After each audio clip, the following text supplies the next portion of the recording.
பிஸ்மில்லாஹிர் ரஹ்மானிர் ரஹீம். அன்பார்ந்த நேயர்களை, அல்லாஹ்வின் சாந்தியும் சமாதானமும் நம் அனைவர் மீதும் உண்டாகட்டும். பாலஸ்தீன மீட்பு போர் 102வது நாளை அடைந்திருக்கிறது.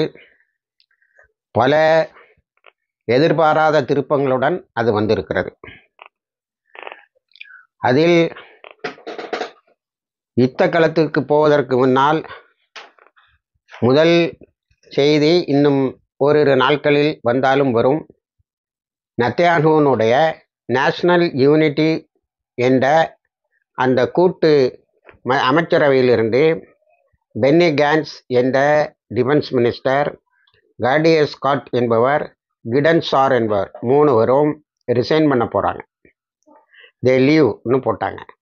அவர்கள் நெத்தன்யாஹுவுக்கு இடத்தில் இந்த பென்னி கான்ஸ், அந்த காடி எஸ்காட், அடுத்தது ஏலி எஸ்லன் என்று ஒரு 3 பேருடைய பெயரை கொடுத்திருக்கிறார்கள். நாடாளுமன்றத்தை கலைக்க வேண்டாம், நாங்கள் எங்களுடைய ஆதரவை பின்வாங்கி விடுவோம், இந்த கட்சிகளுடைய கூட்டணியில் தான் அது இருக்கிறது, ஆதரவை பின்வாங்கி விடுவோம். இவர்களெல்லாம் லிப்பிட் பார்ட்டி என்ற லிக்விட் பார்ட்டி, நெத்தன்யாஹுவுடைய பார்ட்டி, எதிர்கட்சி லிப்பிட் பார்ட்டி, அந்த லிப்பிட் பார்ட்டியை சார்ந்தவர்கள் சொல்லியிருக்கிறார்கள். அதனால் நெத்தன்யாஹுவுடைய சீக்கிரமே சிறைக்கு செல்ல வாய்ப்பு இருக்கிறது. ஏனென்று சொன்னால், இதில் 2வதாக பென்னி கான்ஸுக்கும் நெத்தன்யாஹுவுக்கும் உள்ள சண்டையை ஒரு நடந்து கொண்டு இருக்கக்கூடிய இந்த பாலஸ்தீன போரில் ஒரு 7வது ஃப்ரண்ட், 7வது அணிக்கு இடையில் ஒரு சண்டை நடக்கிறது. அந்த அணி யார் என்று சொன்னால், ஒரு பக்கம் நெத்தன்யாஹு, ஒரு பக்கம் பென்னி கான்ஸ் என்பவர். அந்த அளவுக்கு அவர் கருத்து வேறுபடுகிறார். காரணம் என்னவென்று சொன்னால், அப்பாவி இஸ்ரேலிய இராணுவ வீரர்கள் பலியாக்கப்படுகிறார்கள் காசாவில். அடுத்தது காடி எஸ்காட், அவரை பற்றி நேற்று நான் சொன்னேன். அவர் தான் சொன்னார், let us stop lying for ourselves. நமக்கு நாமே பொய்யை சொல்லி ஏமாற்றிக் கொள்வதை நிறுத்துவோம், போரை நிறுத்துவோம், ஒரு உருப்படியான ஒப்பந்தத்துக்கு அந்த அழைத்து செல்லப்பட்டவர்களை மீட்போம் என்று சொன்னார். இவரும் இப்பொழுது பிரதம அமைச்சர் பதவிக்கு பரிந்துரைக்கப்பட்டிருக்கிறார். அப்போ இவங்களில் யார் வந்தாலும் உடனே யுத்தம் நிறுத்தக்கூடிய ஒரு இது இருக்கிறது. ஆனால் போராளிகள் குழுக்கு என்ன சொல்லுகிறார்கள் என்பது பொறுத்திருந்து பார்க்க வேண்டிய ஒரு விஷயம். அதன் பிறகு இவர்கள் இந்த 36 படைகளை 36 பிரிகேட்ஸ் வெளியில் ஏற்றாங்கல்ல, அதுக்கு இன்னைக்கு ஒரு ரிட்டையர்டு இஸ்ரேலி ஆஃபீஸர் சொல்லியிருக்கான், ஒரு சப்பக்கேட்டை கட்டியிருக்கான். என்ன கட்டியிருக்கான்னு சொன்னால், அது வழக்கமாக செய்கிறதான், இதெல்லாம் பெரிய தோல்வின்னு சொல்ல முடியாது, சோர்ந்து போகிறவங்களை அழித்து வருவதான். ஆனால் அவனுக்கு நெத்தியில் அடித்தால இஸ்ரேலிய மீடியாவே ஒரு இதை சொல்லுது, 9000 இஸ்ரேலிய சோல்ஜர்ஸ், இஸ்ரேலிய படை வீரர்கள் are reported to be suffering from stress. 9000 பேர் பைத்தியத்துக்கு வந்துட்டான், மனநலம் பாதிக்கப்பட்டு இருக்கிறார்கள். இதனால தான் வெளியில் வந்திருக்கான், சும்மா ஒன்றும் இல்லை. அதே நேரத்தில் ஆர்மியில் இஸ்ரேலிய படைகள் மீது அனுதாபம் உள்ள கான்ஸ் என்ன சொல்லியிருக்கார் என்று சொன்னால், இது மாதிரி யுத்தம் முக்கியமான கட்டத்துக்கு எதிரியினுடைய கை, அதாவது போராளிகள் குழுக்களுடைய கை ஓங்கி நிற்கும்போது படையை நாம் வாபஸ் வாங்கினது மிகப்பெரிய முட்டாள்தனம். அதனால தான் அவன் ரிசைன் பண்ண வேண்டான். இனி நீ எப்படி சரண்டர் ஆவான்னு தெரியல அப்படின்னு. இங்கே என்னன்னா, கான்யூனிஸை சுற்றி கொண்டு போடுறான். கான்யூனிஸில் நேற்று நல்ல அடி வாங்கிறேன். எனக்கு தெரிஞ்ச ஒரு 250 சோல்ஜர்ஸாவது, 3 பிரிகேடியர் தான், 3 அணிதான் அங்கே இருக்கு. அதிலே இவ்வளோ பேர் இறந்துருப்பாங்க போல தெரியும். அவங்க மிலிட்ரி வெஹிக்கிள் ஆகிடுச்சேன், இதை ஆகிடுச்சேன், அதை ஆகிடுச்சான்னு சொல்லக்கூடிய கணக்கெல்லாம் பார்க்கும்போது, ஷேக் ரவுலா நெய்பர்ஹுட், அங்கே ஆம்புஷு, அதோட ஒரு வீட்டில் தங்கி இருந்தவங்களை அடிச்சிருக்காங்க. Tal al Hawa in Gaza city, Zionist vehicle was targeted, ஒரு இதில் வாகனத்தில் போய்கொண்டு இருக்கும்போது அடித்திருக்கிறார்கள். இப்படி நிறைய நடந்திருக்கு. கான்யூனிஸ் மைய புள்ளியாக இருந்து நேற்று சண்டை போட்டு இருக்கிறார். ஆக இவன் கான்யூனிஸ் ஒன்றையே 102 நாளையாக ஒன்றும் கண்டுபிடிக்க முடியல. அதுக்கு பிறகு கான்யூனிஸில் இருந்து ஒரு சின்ன செய்தியை சொல்கிறான், நாங்கள் நிறைய ஹமாஸோட ஆயுதங்களை கண்டுபிடித்து அழித்தோம்னு. ஒரு ஃபோட்டோ இருக்கே, அது அழித்த மாதிரி தெரியல, எல்லாம் டாக்டிக்கெலாம் இருக்கே, அதாவது அவன் ஃபோட்டோ ஒன்று சேர்த்துருப்பான் போல தெரியுது. ஒரு ஆறுதலுக்காக அந்த மக்களுக்கு சொல்லுகிறான். அதான் அவன் சொல்கிறான், பொய் சொல்லாத, மக்களை ஏமாத்தாதங்கிறான். அந்த யதார்த்தவாதிகள் அங்கே இருக்கிறார்கள். அவர்கள் இப்பொழுது முன்னுக்கு வந்திருக்கிறார்கள். அதுக்கு பிறகு ஒரு எஸ்டிமேட்டை சொல்கிறாங்க. அது என்னன்னா, Gaza tunnels exceed any estimates by about 600%. நாம் கணக்கு பார்த்த விட இதை எது சொல்லுது? யோதி அஹ்ரோனாத்துங்கிற நியூஸ் பேப்பர், இஸ்ரேலிய நியூஸ் பேப்பர் சொல்லுது. நம்ம பெரும்பாலும் இஸ்லாமிய சைடில் உள்ள செய்திகளுக்கு போகிறதில்ல, இஸ்ரேலில் என்ன வருதுன்னு தான் பார்க்குறது. அங்கே உள்ள எதிர்கட்சி பத்திரிகைகள் சில எதிர்கட்சி மாதிரி வேலை செய்யுது. அவன் என்ன சொல்கிறான்னா, இஸ்ரேல் எதிர்பார்த்த விட அந்த டனல்ஸ் 600% அதிகமானது. எப்போ? 102வது நாள். இந்த டனல்ஸ்லாம் எங்கே இருக்கு? இஸ்ரேலுக்கு உட்பட்ட ஒரு கார்பரேஷனுக்குள்ளால இருக்கு. நான் போயிடுவேன், தண்ணியை ஊற்றி அதை அழிச்சிருவேன், ஹமாஸை கண்டுபிடிச்சிருவேன், அது இதுன்னு சொன்னால் ஒன்றும் நடக்கலை. நார்தன் காசா கம்ப்ளீட்டாக அவர்களுடைய கைகளில் போய்விட்டது. அதனால் அங்கே மிகப்பெரியதொரு தோல்வி காத்திருக்கிறது. எப்பொழுது தோண்டு ஓடுவார்கள் என்பது தெரியவில்லை. அடுத்து அந்த கோபத்தை இப்போ வெஸ்ட் பேங்க், மேற்கு கடற்கரை பகுதியை பற்றி நம்ம ஏற்கனவே நம்ம பதிவில் சொன்னோம். அது என்னன்னா, வெஸ்ட் பேங்க் பக்கம் ஹமாஸ் வந்து விட்டார்கள்னு இதே கேன்ஸ் சொன்னான், பென்கோர் சொன்னான். ஏன்னா அங்கே சிச்சுவேஷன் ரொம்ப எக்ஸ்ப்ளோர்ட் ஆகிற மாதிரி இருக்குன்னு, எக்ஸ்ப்ளோர்ட் ஆகிட்டு. நேற்று நான் சொன்னேன், ஒரு படையை விட்ரா பண்ண ஒரு படையை அங்கே கொண்டு போகிறான்னு இன்னைக்கு அடிக்க ஆரம்பிச்சிட்டாங்க. அங்கே ஒரு யுத்தம் தொடங்கி விட்டது. நெத்தன்யாகு வாய்ஸ்லெஸ்ஸாக போயிட்டான். இன்னைக்கு எதையுமே அவன் பேச முடியாதவனாக ஆகிவிட்டான். அப்போ ஹமாஸோடைய, அதாவது போராளி குழுக்களுடைய, அவங்க ஒரு கூட்டு 7-8 குழுக்களுடைய விஸ்தீரணம் எங்கே சென்று இருக்கிறது என்று சொன்னால் வெஸ்ட் பேங்க் பேர். இப்போ அவங்க காசாவை ஜெயித்த மாதிரி எடுத்துட்டு அடுத்த ஃப்ராண்ட் அதிகமாக கஷ்டப்படுற இடத்த பிடி. அங்கே பூந்து நிறைய இளைஞர்களை 2300 இளைஞர்களுக்கு உள்ளால் அரெஸ்ட் பண்ணியிருக்கான். அதை பிரிஸ்னஸ் சொசைட்டி தெளிவுபடுத்தி இருக்கிறது. ஆனால் அந்த மக்கள் வேற வழி இல்லாமல் சண்டைக்கு இறங்கி விட்டார்கள். அங்கேயும் சண்டை நடந்து கொண்டு இருக்கிறது. இப்போ இந்த பாலஸ்தீனியன் அத்தாரிட்டி இருக்கு பாருங்க, நான் உங்களுக்கு அதை தெளிவாகவே சொல்லியிருக்கேன். முகமது ஃபத்தா அப்பாஸினுடைய இதில் இவங்க தான் யாசர் அராஃபத்துக்கு பிறகு இவங்க தான் காசாவே வெஸ்ட் பேங்க் மேற்கு கடற்கரை பகுதியையும் இது பண்ணோன்னு வந்தாங்க. இதுக்கு அந்த பகுதியில் வாழக்கூடிய மக்களிடம் வசூலிக்கக்கூடிய பணம் யார்கிட்ட இருக்குன்னா இஸ்ரேல்கிட்ட இருக்கு. அந்த பணத்தை பாலஸ்தீன் அத்தாரிட்டிக்கு கொடு. அவங்க 2-3 இந்த யுத்தம் ஆரம்பித்த 3 மாதமும் சம்பளம் கொடுக்காம இருக்காங்க தங்களுடைய எம்ப்ளாயிக்கு. அவங்க தானே நம்ம அங்கீகரித்த அரசாங்கம்.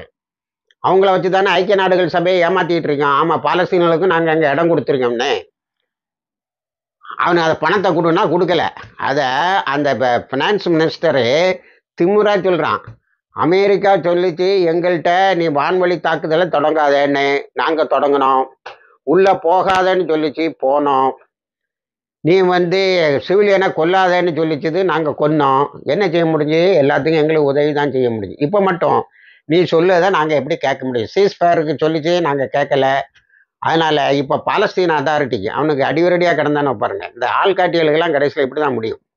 அவனுக்கு உள்ள பணத்தை தரமாட்டேன், உயிர் இருக்கிற வரைக்கும் ஒரு பைசா வாங்க முடியாதுங்கிறான் ஃபினான்ஸ் மினிஸ்டர். அது இந்த பாலஸ்தீன் அத்தாரிட்டி காலம் முழுவதும் காலை வாரி கொண்டு இருந்ததுக்கு கிடைத்த பதில்.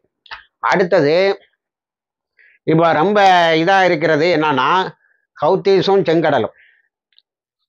செங்கடலில் அமெரிக்காவை தாக்கியதே நேற்று சொன்னோம். ஒரு கப்பல் அடிச்சிருக்காங்க, பாதி எரிஞ்சிருக்கு. இப்போ அமெரிக்கா அது எங்கள் கப்பல் இல்லை அது இதுன்னு சொல்லிட்டு கடைசியில் அது இஸ்ரேலுக்கு சொந்தமானதில்லை, வெறுமனே அமெரிக்காவுக்கு சொந்தமானதுன்னு சொல்லியிருக்கு. இன்னைக்கு ஜிப்ரால்டர் ஈகிள் என்ற இன்னொரு கப்பலை அடிச்சிருக்காங்க. ஒரு 2-3 கப்பல் அடிச்சிருக்காங்க. அவங்க சொல்கிறாங்க, ஃப்ரீயாக நீங்கள் நேவிகேட் பண்ணுங்க இதில் ரெட்ஸியில். ஆனால் இஸ்ரேலுக்கு போவாதீங்க, இஸ்ரேலுக்கு பொருட்களை கொண்டு போவாதீங்க, இஸ்ரேல் சார்பாகவும் பொருட்களை கொண்டு போவாதீர்கள். இப்போ அமெரிக்கா ஆங்கில நாடு இவங்க 2 பேரும் எங்களை தாக்க ஆரம்பித்ததுனால அவங்களுடைய கப்பல்களும் எங்களுடைய லெஜிட்டிமேட் டார்கெட். எங்களை தாக்கியதனால் நாங்கள் அவர்களை தாக்குகின்ற உரிமையை பெற்றிருக்கிறோம். ஆனால் அதில் என்ன நடந்திருக்குன்னா, 131 கப்பல் ரெட்ஸியில் வழக்கமாக போகுமா. அது இந்த பிரச்சனையினால 41 கப்பலாக குறைஞ்சி இப்போ 96 கப்பலாக இம்ப்ரூவ் ஆகிருக்கான். இது எதனாலன்னு சொன்னால் நல்லா கவனிக்கணும். ஹவுத்தீஸ் கொடுக்குற கன்செஷன். நாங்கள் எல்லா நாட்டு கப்பலையும் போடுவோன்னு தான் சொன்னோம். அமெரிக்கா கப்பலையும் பிரிட்டன் கப்பலையும் நாங்கள் தடுப்போம்னு சொல்லலை. ஆனால் இஸ்ரேலுக்கு பொருள் ஏற்றி கொண்டு போகக்கூடாது, இஸ்ரேலுடைய இதில் வேலை செய்யக்கூடாதுங்கிறது தான் எங்களுடைய ஒரே கண்டிஷன். இப்போ அவங்க தாக்கினால அந்த 2 நாட்டையும் விட்டுட்டோம். மீதி எல்லா நாடும் தாராளமாக போங்க, தாராளமாக போக ஆரம்பித்து விட்டார்கள். அது என்ன சொல்கிறாங்கன்னா, நிறைய நாடுகள் அமெரிக்கா நீங்கள் ரெட் சீக்கு போகக்கூடாதுன்னு சொன்னதை ஒத்துக்கொள்ளவில்லை. ஏன்னா அதுக்கு alternative route Cape of Good Hope இருக்கு பாருங்க, அது எந்த விதத்துலையும் சரியான ரூட் இல்லைன்னு முடிவு பண்ணிட்டாங்க. இப்போ ஹவுத்திஸ் வழியிடும்போது போக வேண்டியதானே, இஸ்ரேலை மட்டும்தானே தடுக்கிறாங்க.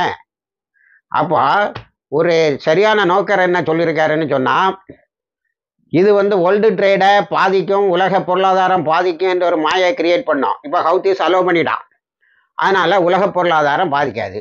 இப்போ ஹவுத்திஸு அந்த ரெட் சீல போட்டிருக்க பிளாக்கேடு தீரணும்னா அவங்க என்ன சொல்கிறாங்கன்னா, காசாவுடைய பிரச்சனை தீரணும்னு.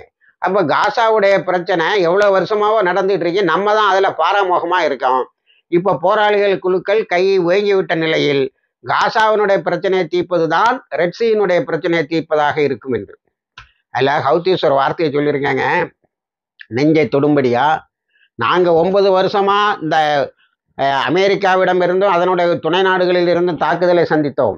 எந்த நாடும் எங்களுக்கு உதவி செய்யவில்லை. ஆனால் எங்களுடைய காசா சகோதரர்கள் போராளி குழுக்களுக்கு நாங்கள் கடைசி வரை துணை நிற்போம், எங்களுடைய கடைசி மனிதன் இருக்கும் வரைக்கும் நாங்கள் துணை நிற்போம் என்று சொல்லி இருக்கிறார்கள். இப்போ அந்த பேசிஸில் இப்போ சண்டை போடக்கூடிய லெபனானில் உள்ள ஹிஸ்புல்லா இருக்கட்டும், மற்றவங்கெல்லாம் கொஞ்சம் கில்ட்டியாக ஃபீல் பண்ணுறாங்க. அன்றைக்கி நம்ம அவங்கள சப்போர்ட் பண்ணியிருக்கணும்னு.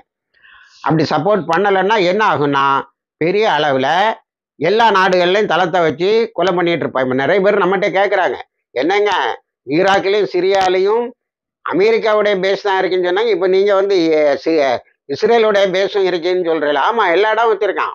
இன்னும் அரபு நாடுகள் எல்லாம் இருக்கு, காலனி நாடுகளாக இருக்கிறார்கள் என்று முதல்ல நான் அந்த வார்த்தையை பயன்படுத்தினேன். அதான் நடந்து கொண்டு இருக்கு. இப்போ அமெரிக்கா என்ன செய்கிறான்னா, ஹவுத்தீஸு காலில் விழுறான். சனால ஆட்சி செய்யக்கூடியது ஹவுத்தீஸுன்னு சொல்லி உங்கள் அரசாங்கத்தை நாங்கள் என்ன செய்கிறோம், அங்கீகரிக்கிறோம், நீங்கள் ரெட் சீ பிளாக்கேடை நிறுத்துங்கன்னு. அதை அந்த அமெரிக்கா சொன்ன அதை சொல்லிவிட்டு, நாங்கள் உனக்கு விலை போக மாட்டோம், நாங்கள் பார்த்துட்டோம், உன்னோட எல்லா முகத்தையும் பார்த்து விட்டோம். இப்போ நீ இஸ்ரேலு பிளாக்கேடை மாற்றி இஸ்ரேலுக்கு எதிராக போகாதன்னு சொல்லியது எதுக்கு? இஸ்ரேலை காப்பாற்றி வச்சுக்கிட்டு எங்கள் அப்பாவி மக்களை கொலை செய்யறதுக்கு தானே. 24,000 பேர் இன்னைக்கு வரைக்கும் நீங்கள் கொலை செய்திருக்கீங்க. அதுக்கு எல்லாம் உன்னோட ஆயுதமும் பணமும் தானே பயன்பட்டது. ஆனால் நீங்கள் சொல்வதை நாங்கள் கேட்கவே மாட்டோம் என்று சொல்லிவிட்டார்கள்.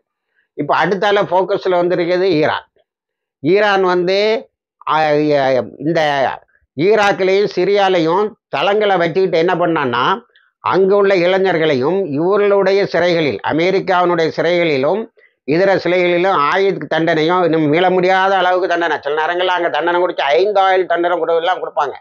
அவங்கள கொண்டு அவங்க எல்லாரும் முஸ்லீம் கிடையாது, அது அமெரிக்காவினுடைய கைப்பாகையில் அவங்கள கொண்டு ஒரு பெரிய குழப்பத்தை உண்டு பண்ணி சிரியாவில் இரத்த ஆறை ஓட்டினார்கள்.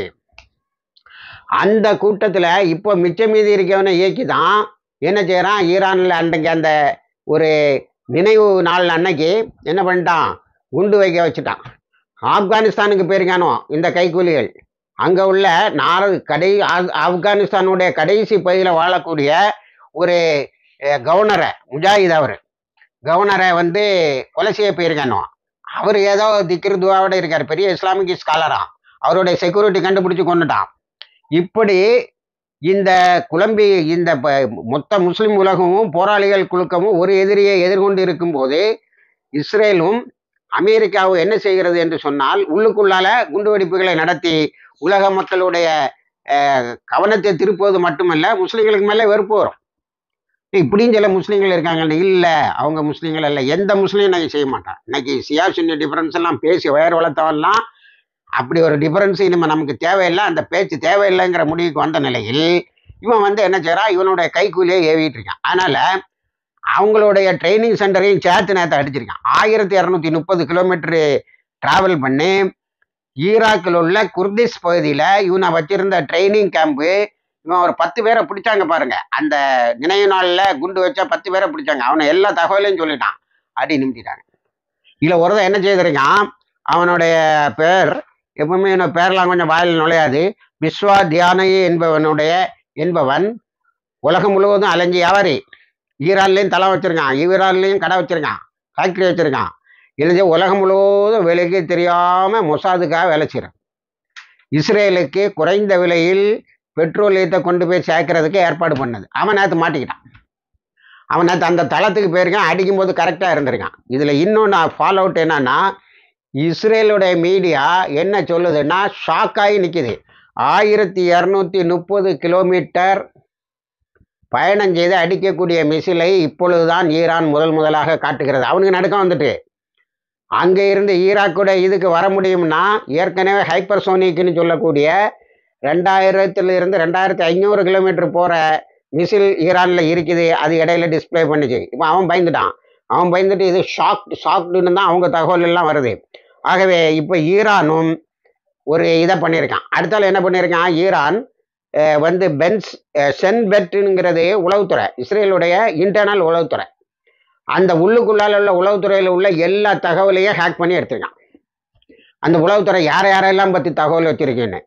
இப்போ அது என்ன ஆகிட்டுன்னா, சென்பெட் வந்து இவங்க இப்படி மேனிப்புலேட் பண்ணுறாங்க, ஹேக் பண்ணுறாங்கன்னு சொல்லியிருக்காங்க. இங்கே பாரு, அக்டோபர் 7 நடந்ததையும் நீ சென்பெட்டு தூங்கிட்ட. இப்போ உனட்டு இருக்க தகவல் எல்லாம் பறிபோயிட்டுங்கிற, ரிசைன் பண்ணுன்றான்.